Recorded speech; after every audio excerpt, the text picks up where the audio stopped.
Performance लेके आ रहे हैं आपकी जोरदार तालियों के बीच ज्योति। Good morning to all of you. My name is Jyoti.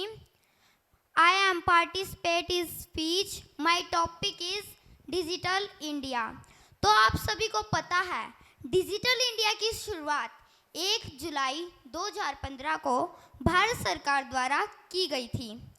इस योजना की शुरुआत होते ही बहुत सी योजनाओं की भी शुरुआत हो गई और छोटे से छोटे गांव तक लेकर और बड़े से बड़े शहर तक के लोग आज डिजिटल इंडिया से जुड़ चुके हैं। भारत सरकार का सिर्फ और सिर्फ यही उद्देश्य है कि जो काम हम बड़े पैमाने में भीड़ लगाकर करते हैं वही काम हम कंप्यूटर डाटा इंटरनेट के जरिए बड़ी आसानी से कर सकते हैं।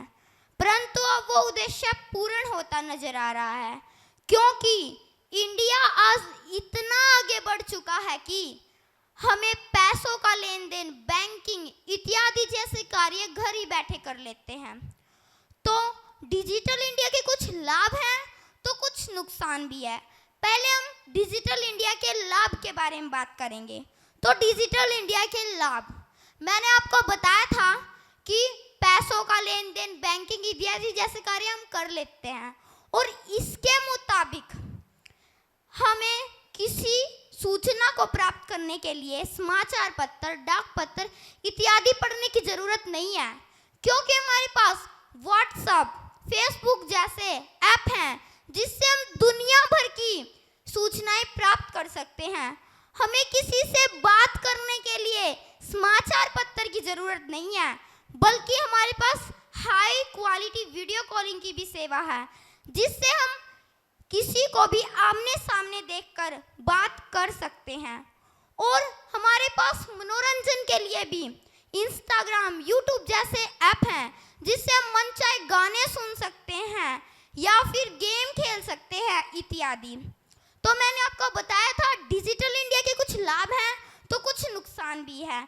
अब हम डिजिटल इंडिया के नुकसान के बारे में बात करेंगे। तो डिजिटल इंडिया के नुकसान, गरीब और अनपढ़ लोगों को इससे कोई भी ठग लेता। वो कैसे कि कोई ऐसे कहेगा कि ये ओटीपी बताना कि आपके यहाँ पैसे आएंगे, ये आएगा वगैरह वगैरह।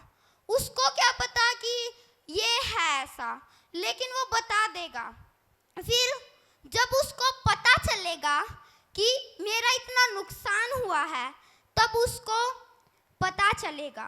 और इसके अलावा उन्हें कुछ ये इन उपकरणों का इस्तेमाल करने के लिए थोड़ा समय लग जाता है और इसके मुताबिक कोई भी किसी को भी ठग लेता है।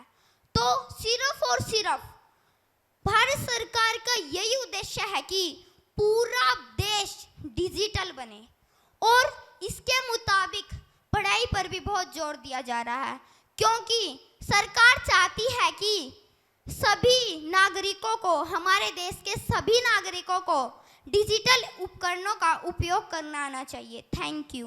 KKHD ਇਹ ਅਖਬਾਰ 'ਚ ਵੀ KKHD ਦੀ ਐਡ ਹੈ, ਮੈਗਜ਼ੀਨ ਵਿੱਚ ਵੀ ਹਰ ਪੇਜ ਤੇ KKHD, ਫੇਸਬੁੱਕ ਦੇਖਿਆ KKHD, YouTube ਦੇਖਿਆ ਉਹ 'ਚ ਵੀ KKHD। ਮੈਂ ਵੀ ਕੱਲ ਇੰਸਟਾਗ੍ਰਾਮ ਤੇ ਦੇਖਿਆ ਸੀ ਉਹਦੇ ਉੱਤੇ ਵੀ KKHD ਦੀ ਐਡ ਆ ਰਹੀ ਸੀਗੀ। ਇਹ KKHD ਕੀ ਹੈਗਾ? ਤੁਹਾਨੂੰ ਪਤਾ ਹੀ ਨਹੀਂ KKHD ਦਾ मतलब किसमें कितना है दम। किसमें कितना है दम। दुनिया ਦੇ ਸਾਹਮਣੇ ਆਪਣਾ ਟੈਲੈਂਟ ਦਿਖਾਉਣ ਲਈ ਇਹ ਸਭ ਤੋਂ ਵਧੀਆ ਟੈਲੈਂਟ ਸ਼ੋ ਹੈ ਤੇ ਸਭ ਤੋਂ ਇੰਟਰਸਟਿੰਗ ਗੱਲ KKHD ਵਾਲੇ ਸਾਨੂੰ ਟ੍ਰੇਨਿੰਗ ਵੀ ਦਿੰਦੇ ਨੇ ਤੇ ਬੱਚਿਆਂ ਨੂੰ ਇੱਕ ਪਲੇਟਫਾਰਮ ਵੀ ਦਿੰਦੇ ਨੇ। ਇਹਨਾਂ ਦਾ ਨੰਬਰ ਕੀ ਹੈ? 9041 733 733 9041 733 733।